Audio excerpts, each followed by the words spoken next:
NH News 24. नेवाशात बदल घडावा असं जर वाटत असेल तर योग्य उमेदवाराला योग्य प्रतिनिधीला नेवासकरांनी निवडून दिलं पाहिजे. अन्यथा आपण बघत आहात, हे बघा समोर दाखवा त्यांना, या ठिकाणी दुर्दशा झालेली, लाखो रुपयाचा माल, लाखो रुपयाचे गाळे जे आहेत या व्यावसायिकांचे या ठिकाणी काय झालेलं आहे, नुकसान झालेलं आपल्याला दिसत आहे. हा नगरपंचायत दाखवा, समोरचं दाखवा भाग, इथं समोरच नगरपंचायत आहे, नगरपंचायतची समोरच्या ठिकाणी इमारत आहे. आणि मग अशा स्थितीमध्ये नेवासकरांना, व्यापाऱ्यांना काय करायचं, व्यापाऱ्यांवरती फार बिकट अवस्था आहे.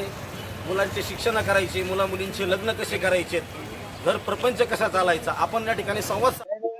नमस्कार, आपण या ठिकाणी आलेलो आहोत नेवासा शहरामध्ये, आणि नेवासा शहरामध्ये नेवाशातील व्यापाऱ्यांची व्यथा या ठिकाणी ऐकणार आहोत. आपलं नाव? सोहेल जहांगीर शेख. सोहेल जहांगीर शेख. आता हे दुकानं जी आहेत, ही दुकानं कोणाची? तुझ्या दुकान आहे तुमच्या एखादं? आमचं स्वतःचं दुकान आहे दोन्ही. कसलं दुकान होतं? हे लहान भावाचं मोबाईल शॉपी आहे, माझ्या गॅसची दुकान आहे, गॅस रिपेअरिंग. मोबाईल शॉपी आणि गॅसचं दुकान आहे. आता हे वर्षभरात 2 वेळा जळाले गाडी. दुकानदार साहेब. हा, मग आता तुम्ही या ठिकाणी माल आणता, बरोबर की नाही? बरोबर. माल तो विकत आणता काय?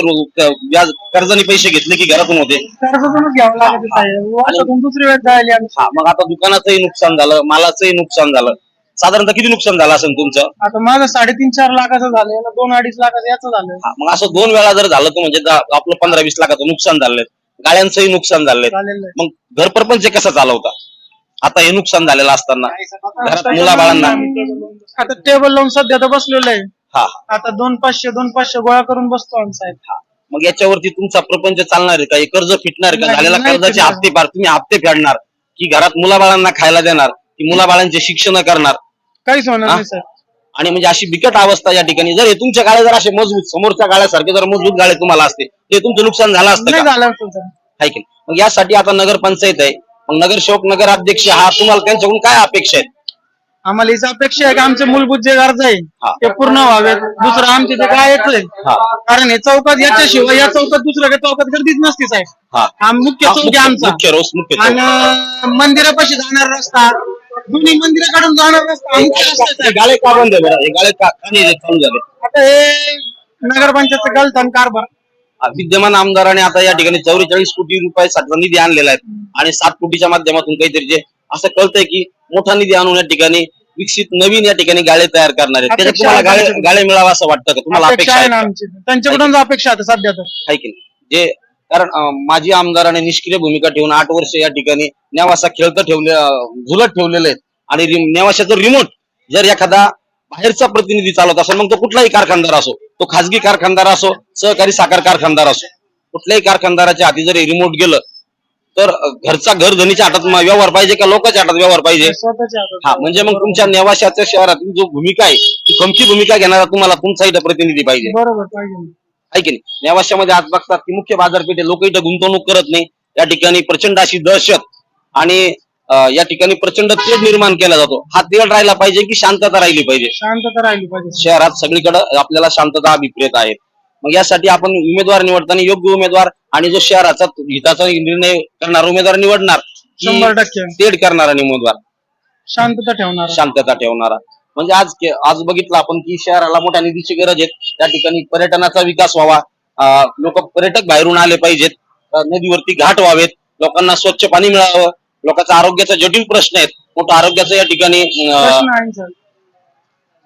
शिक्षणासाठी असं वाटतं तुम्हाला की इंजिनिअरिंग, मेडिकल, लॉ कॉलेज शहरात उभे राहावेत? सर पर्यटक आले, कॉलेज वगैरे आले तर आमचा व्यवसाय होईल ना. हॉटेलवाल्याचा होईल, हा. गाड्यावाल्याचा होईल, कपड्यावाल्याचा होईल. म्हणजे विद्यार्थी प्रत्येकाचा या ठिकाणी व्यवसाय हा फक्त पर्यटकावरच अवलंबून आहे आता नेवाशाचं जास्तीत सध्या. जास्त. आणि आपलं पर्यटन स्थळ आहे, आपल्याकडे मोहिनीराजाचं जागृत मंदिर आहे, ज्ञानेश्वर देवस्थान मंदिर आहे, आणि फार पुरातन शहरांपैकी चक्रधर स्वामी करायचे. आपल्याकडे पलीकडे खंडोबाचं मंदिर आहे, खंडोबाचं मंदिर. आपला नदीचा पूल जीर्ण झालाय, तो नवीन पूल व्हावा असं वाटतं का? श्रामपूर नेवासा जोडणारा. वाटतं ना साहेब. आणि जसं वैजापूर, गंगापूर, श्रीरामपूर, शेवगाव, पातळी सारख्या अतिशय ड्राय भागाचा विकास झाला. आणि आपली ही पंढरी आहे, ऊसाची पंढरी, आपला बागायती पट्टा आहे, परवरामाई आपल्या उशाला आहे, आणि कोरड मात्र नेवासकरांच्या घशाला. असं वाटतं का? वाटतं शुद्ध पाणी मिळतं का तुम्हाला तालुक्यात? नाही भेटत. किती किती दिवस पाणी येत नाही नेवाशात? 8-8 दिवस. सध्याची परिस्थिती अशी का 6वा दिवस आहे आमच्या गल्लीत पाणी नाही. म्हणजे जे काही आता जे काही प्रशासन या ठिकाणी चालल्या जात होतं, शासन ज्यांचं कोणाचं इथं सत्ता होती अथवा प्रशासन होतं, त्यांनी चांगल्या पद्धतीने या ठिकाणी कारभार हाकला असं वाटत का पहिली तुम्हाला? गोष्ट साहेब, माझी दुकान ही वाचली असती. हा, जर हे पक्की फक्त दुकान आणि फक्त नगरपंचायतची गाडी, हा, जी गाडी आली होती अग्निशामक. अग्निशामकची गाडी जी शहरातली गाडी चालू नव्हती का? चालू नव्हती, अर्धी टाकी पाणी होतं त्याच्यात. दुसरी गोष्ट त्याच्यात प्रेशरच नव्हता. आल्यानंतर त्याने 15 मिनिटं प्रेशरच भरला इथं, म्हणजे तेव्हा तर माझी दुकान जायला लागली. प्रशिक्षण दिलेलं प्रशिक्षणार्थी होते का? घंटा गाडीवरचा माणूस होता त्याच्यावर. घंटा गाडीवरचा माणूस. कचरा गाडीवरचा माणूस त्याच्यावर बसून आणला. तो काय करणार आहे? जर तुम्हाला 15-20 दिवसात रोजचे पाण्याचे कर घेतले जातात, परंतु पाणी मात्र रोज दिलं जातं. नाही नाही का?